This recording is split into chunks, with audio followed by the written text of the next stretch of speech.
Assalamualaikum warahmatullahi wabarakatuh.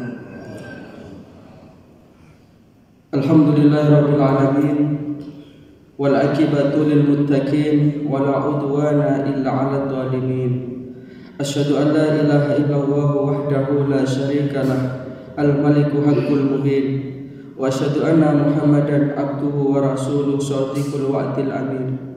Allahumma sholli wa sallim wa barik ala nabiyyina Muhammadin wa ala alihi wa sahbihi ajma'in. Amma ba'du, subhanaka la ilma lana illa ma 'allamtana innaka antal alimul hakim. Rabbi shrah li sadri wa yassir li amri wahlul 'uqdatam min lisani yafqahu qawli. Allahumma inna nas'aluka ilman nafi'a wa rizqan thayyiban wa amalan mutaqabbala. Walhamdulillahi rabbil alamin. Bapak Ibu hadirin jamaah salat subuh rahimakumullah. Kita lanjutkan pelajaran kita hadis Arba'in An-Nawawi. Kita sampai pada hadis yang ke-28 tentang pesan takwa dan larangan untuk berbuat bid'ah. Kita baca hadisnya. Al-hadisus saminu wal isrun.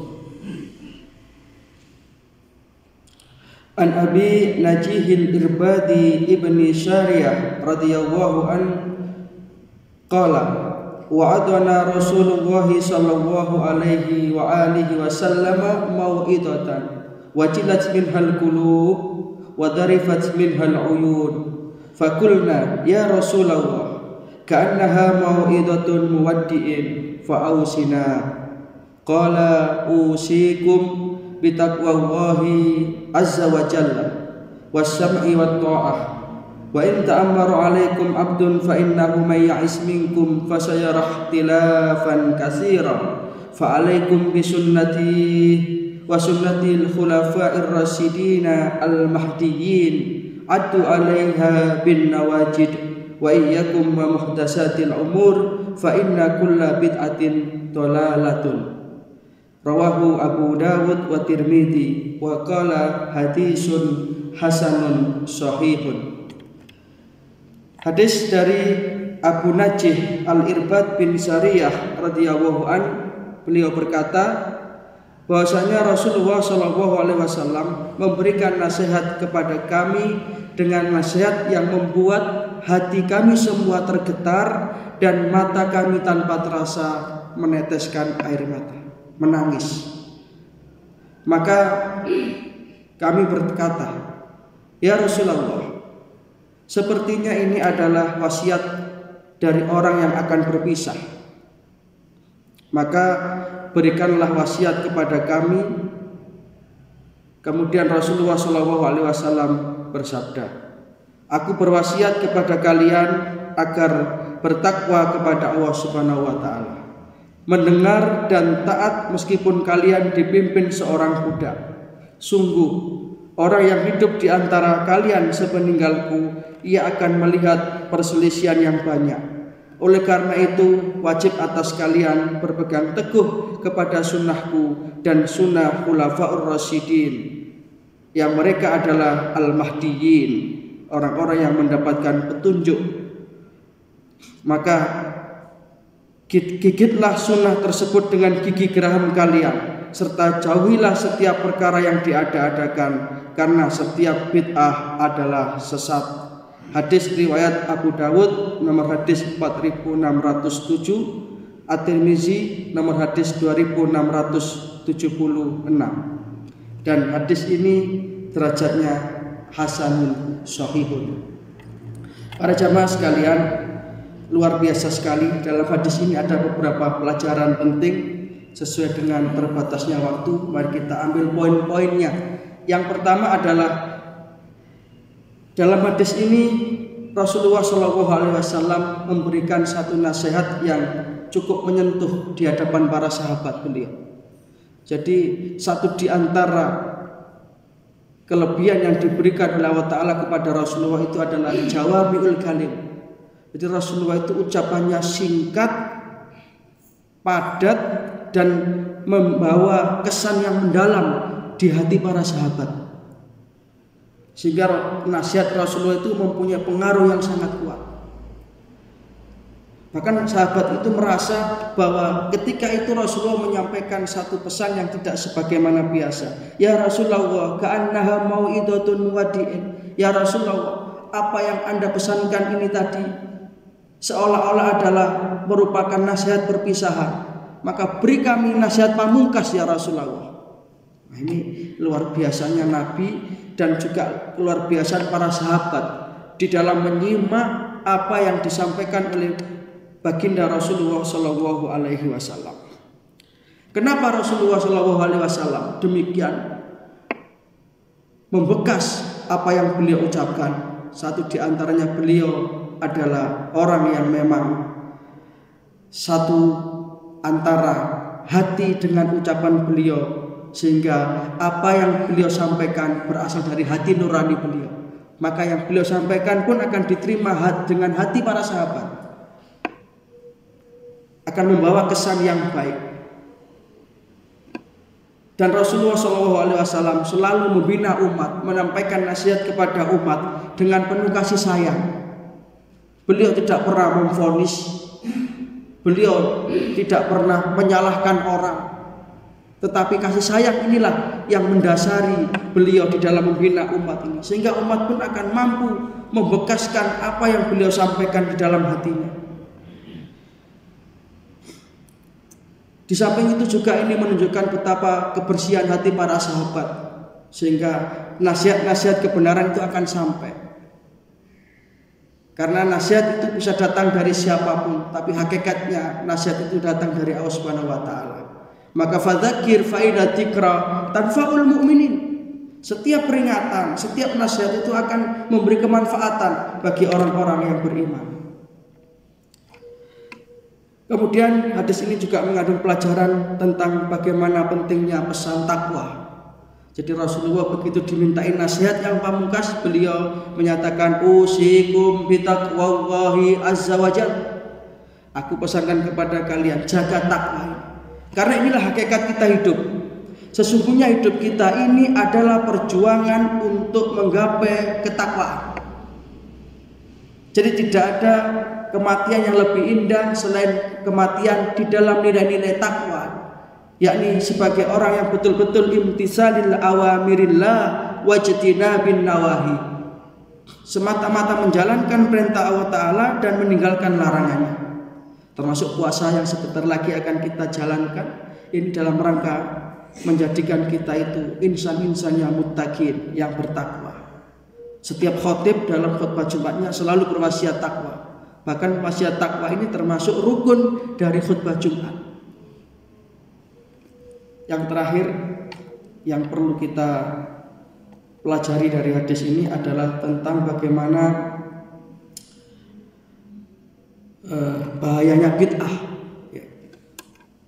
Bid'ah artinya adalah melakukan satu amalia-amalia yang terkait dengan ibadah yang di luar contoh dan perintah. Allah tidak memerintahkan, Rasulullah tidak mencontohkan, kemudian kita merekayasa sendiri. Nah, ini yang disebut dengan bid'ah. Maka ancaman-ancaman bagi pelaku bid'ah ini sangat berat sekali. Yang pertama, orang yang berbuat bid'ah amalannya akan tertolak, tidak diterima amalan itu. Hadis Bukhari nomor hadis 2697 dan hadis Muslim nomor hadis 1718. Berarti hadis ini muttafaqun alaih, ittifaq antara Imam Bukhari dan Imam Muslim, derajatnya sahih. Rasulullah bersabda, man ahdasa fi amrina hada ma laisa minhu fahuwa raddun. Siapa yang membuat satu perkara dalam urusan agama ini, maka perkara tersebut akan tertolak. Dalam hadis Muslim nomor hadis 1718, Rasulullah juga bersabda, hampir senada dengan hadis yang tadi, man amila amalan laisa alaihi amruna fahuwa raddun. Barang siapa yang melakukan satu amalan yang bukan berasal dari kami, maka amalan itu tertolak. Yang kedua, ini yang agak berat ya. Orang yang di dunianya suka berbuat bid'ah, beramal tanpa contoh, maka nanti di akhirat akan terhalang untuk minum dari telaga Nabi yang dinamakan al-haud, yang ketika kita minum secangkir atau bahkan setetes saja kita tidak akan haus selama-lamanya. Di dalam hadis riwayat Bukhari nomor hadis 6576 dan 7049, nanti bisa panjenengan cek. Ini hadisnya, ana faradukum alal haud, aku akan mendahului kalian di al-haud, satu telaga yang ada di surga sana. La yurfa'anna ilayya rijalun minkum hatta idza ahwaitu la unawiluhum ihtuliju duni fa'akulu ay rabbi ashabi yaqulu la tadri ma ahdasu ba'dak. Nanti beberapa orang akan ditampakkan di hadapanku, kata Rasulullah, aku mengambilkan air minum untuk mereka. Jadi Rasulullah ini demikian melayani sahabat-sahabatnya dan umatnya, termasuk kita ini nanti yang beruntung. Tetapi ketika akan diberikan oleh Rasulullah air dari telaga Haud itu, mereka dijauhkan dariku, kata Rasulullah. Lantas aku bertanya, ya Rabb, wahai Allah, mereka adalah umatku. Kemudian Allah Subhanahu wa taala menjawab, engkau tidak tahu apa yang mereka lakukan sepeninggalmu. Mereka melakukan bid'ah, dijauhkan dari telaga Rasulullah sallallahu alaihi wasallam. Naudzubillah min dzalik. Dalam hadis Bukhari yang lain nomor hadis 7050, innahum minni, kata Rasulullah, wahai Allah, mereka adalah termasuk dari pengikutku. Fayuqala innaka la tadri ma baddalu ba'daka fa aqulu suhqan liman baddala ba'di. Sungguh mereka adalah bagian dari pengikutku ya Allah, kata Rasulullah. Tapi kemudian Allah menjawab, sungguh engkau tidak tahu bahwa sepeninggalmu mereka telah mengganti ajaranmu. Kemudian Rasulullah SAW mengatakan, celakalah bagi orang yang telah mengganti ajaranku sesudah aku. Karena ajaran Rasulullah ini sudah lengkap. Sejak diresmikan oleh Allah Ta'ala sebagai agama yang kamil, agama yang sempurna. Setelah diturunkan surat Al-Maidah ayat 3 tanggal 9 bulan Dzulhijjah tahun 10 Hijriah di Padang Arafah setelah Rasulullah menunaikan haji wada. Ini adalah ayat gunting pita bahwa Islam telah sempurna. Al-yauma akmaltu lakum dinakum wa atmamtu alaikum ni'mati wa raditu lakumul Islam madina. Artinya tidak usah ditambah-tambah, tidak usah dikurangi, apalagi diganti. Pas sudah. Terakhir, para jamaah sekalian, ini juga nasibnya di akhirat. Orang yang berbuat bid'ah, mereka tidak akan mendapatkan yang namanya syafaatul udhmah, syafaat dari Rasulullah SAW. Padahal ketika itu satu-satunya nabi yang bisa memberikan syafaat hanya Rasulullah atas izin Allah. Innalikulli nabiyyin da'watun mustajabatun wa du'uhu biha. Wa ini ikhtabatu da'wati syafaatan li ummati yaumal qiyamah wa huwa yanalu insyaallah man mata wa lam yusyrik billahi syai'a. Sesungguhnya para nabi dan para rasul diberi doa pamungkas. Dan mereka baca di dunia ini, tetapi tidak demikian dengan aku. Aku simpan doaku itu. Syafaatan li ummati. Aku akan berupaya untuk memberikan pertolongan bagi umatku nanti di hari akhirat. Nah, orang yang berbuat bid'ah nanti akan terlepas dari syafaatnya Rasulullah SAW. Rasulullah bersabda, ala wa inna awwalal khalaiqi yuksa yaumal qiyamati Ibrahim alaihissalam. Sungguhnya nanti manusia pertama yang akan diberi pakaian di hari kiamat adalah Nabi Ibrahim alaihissalam. Wa innahu sayuja'u birijalin min ummati fayukhadu bihim datas simal fa'akulu ya rabbi ashabi fayuqalu innaka la tadri ma ahdasu ba'daka.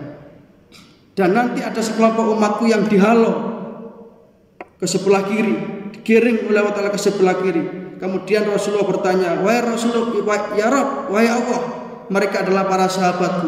Kemudian Allah mengatakan, kamu tidak tahu apa yang telah mereka lakukan sepeninggalmu. Mereka telah melakukan bid'ah.